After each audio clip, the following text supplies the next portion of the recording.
काही दिवसात मराठा आरक्षणाच्यासाठी आंदोलक ज्या प्रामाणिकपणे ज्या तडफेने लढत होते, झुंज देत होते, त्या संबंधाने त्यांच्या समर्थनार्थ मी सातत्याने माझी भूमिका मांडत राहील। कारण बाकी काही असलं तरी निकाल काय लागायचा आहे तो लागेल, पण कोणाची अन्नापाण्याची रसद तोडली जाऊ नये यासाठीची प्रामाणिक भूमिका आम्ही मांडली।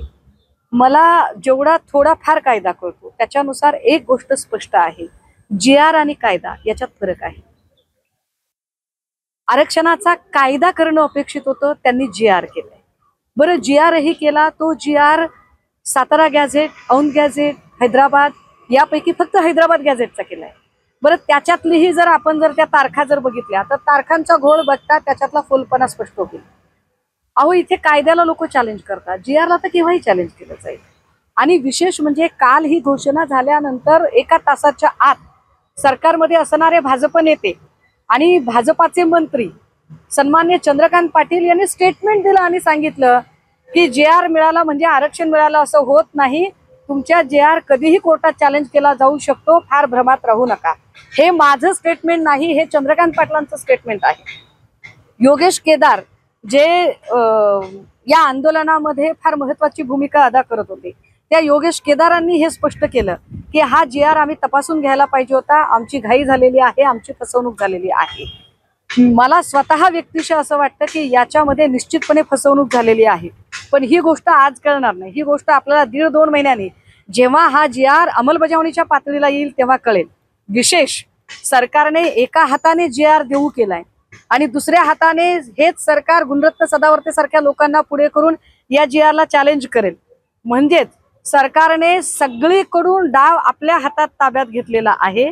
आधी मराठ्यांना, आंदोलकांना मुंबईमध्ये येऊ दिलं, मुंबईत आल्यानंतर त्यांची कोंडी होईल असे सगळीकडनं प्रयत्न केले गेले, मग काही डुप्लिकेट आंदोलक गमछा टोपी घालून त्याच्यात घुसवले गेले, त्यांच्याकडून चुकीचे व्हिडिओ प्रसारित केले गेले। या आंदोलनाची बदनामी कशी होईल, या आंदोलनाची सहानुभूती कशी कमी होईल यासाठी सर्वतोपरी प्रयत्न केले गेले। त्यात कोर्टाने सांगितलं की 4 वाजायच्या आत मुंबई रिकामी करा, याने एक सायकोलॉजिकल प्रेशर नाही म्हटलं तरी क्रिएट होतं। आणि अशा सगळ्या परिस्थितीमध्ये एक उपसमिती येते आणि 15 मिनिटांमध्ये आंदोलन संपतं, हे अविश्वसनीय आहे। महत्वाचं, जर भाजपच्या सगळ्या नेत्यांचं म्हणणं असेल की जे कधीच घडलं नाही ते आता घडलेलं आहे, याचा अर्थ हे ऐतिहासिक घडलेलं आहे। जर ही घटना ऐतिहासिक असेल तर मग अशा ऐतिहासिक घटनेचे साक्षीदार होण्याचं फडणवीसांनी का टाळलं? एकट्या फडणवीसांनीच नाही तर देवेंद्र फडणवीस, अजित पवार, एकनाथ शिंदे हे 3ही लोक सरकारमधले या संपूर्ण प्रक्रियेपासून दूर का थांबले? त्यांनी राधाकृष्ण विखे पाटलांना बळीचा बकरा का बनवलं? या सगळ्यांमध्ये बरं, आंदोलकांवरचे गुन्हे मागे घेऊ, नंतर अभ्यास करतो आम्ही। अनुकंपा तत्वावर मृतकांच्या कुटुंबातल्या एकाला शासकीय नोकरी, नंतर आम्ही औंध आणि सातारा गॅझेट, नंतर हे जे सगळं आहे हे सगळं एकूण या आंदोलकांच्या तोंडाला पानं पुसणारं आहे। या सगळ्यांची कदाचित आत्ता माझं म्हणणं काही लोकांना पटणार नाही, पण हे फार पोटतिडकीनं आणि जबाबदारीनं सांगते की फडणवीसांनी आपला डाव साध्य केलाय। तो डाव याही अर्थानं साध्य केलेला आहे की ज्या पद्धतीने काल सगळे भाजपचे लोक सांगताहेत की एकाही मराठा नेत्याला जे जमलं नाही ते फडणवीसांनी करून दाखवलं, याचा अर्थ इथलं संपूर्ण मराठा नेतृत्व मोडीत काढण्याचं पाप एका अर्थाने फडणवीसांनी काल केलेलं आहे। की इथला एकाही मराठा नेता हा राज्य करू शकत नाही, सरकार चालवू शकत नाही, तो नालायक आहे, अशाच त्याचा आशय आहे। आणि विशेष याचा प्रतिवाद एकानेही केला नाही। खरं तर एवढं मोठं स्टेटमेंट आल्यानंतर की एकाही मराठा मातबर नेत्याला जमलं नाही, हा सरळ सरळ एकनाथ शिंदे आणि अजित पवारांवरती कुरघोडी होती, पण या संबंधाने ना एकनाथ शिंदेचा एखादा प्रवक्ता नेता कुणी बोलला, ना अजित पवारांचा एखादा नेता प्रवक्ता बोलला।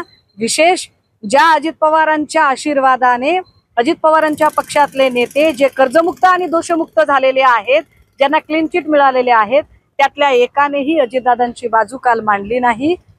याचा अर्थ फडणवीसांनी सगळ्यांना चारी मुंड्या चित करून अतिशय कपट नीतीने आंदोलकांच्या सुद्धा तोंडाला पाणी पुसण्याचा प्रकार केला आहे। आता दुसरीकडे ओबीसीचं देखील आंदोलन आता ठिकठिकाणी पाहायला मिळत आहे।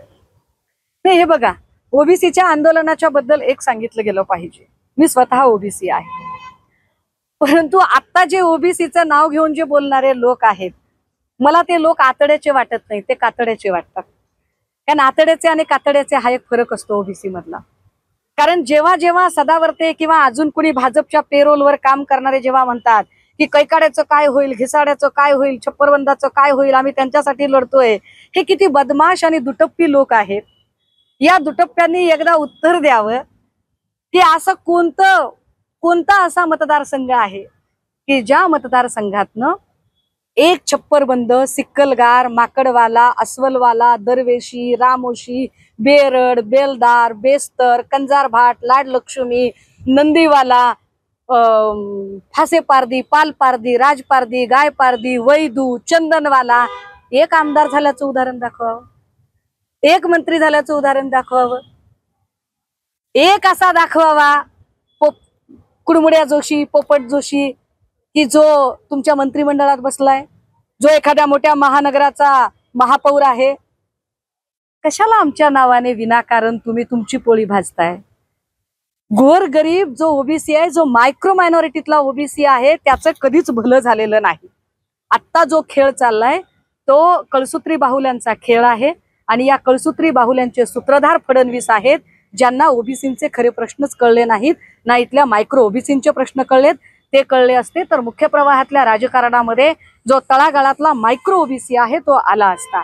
त्यामुळे भाजपच्या पेरोलवर काम करणाऱ्या लोकांनी ओबीसींच्या प्रश्नावर बोलणं म्हणजे कातडं पांघरून बोलणं आहे. हे आतड्याचे लोक अजिबात नाही. एबीपी माझा, उघडा डोळे बघा नीट.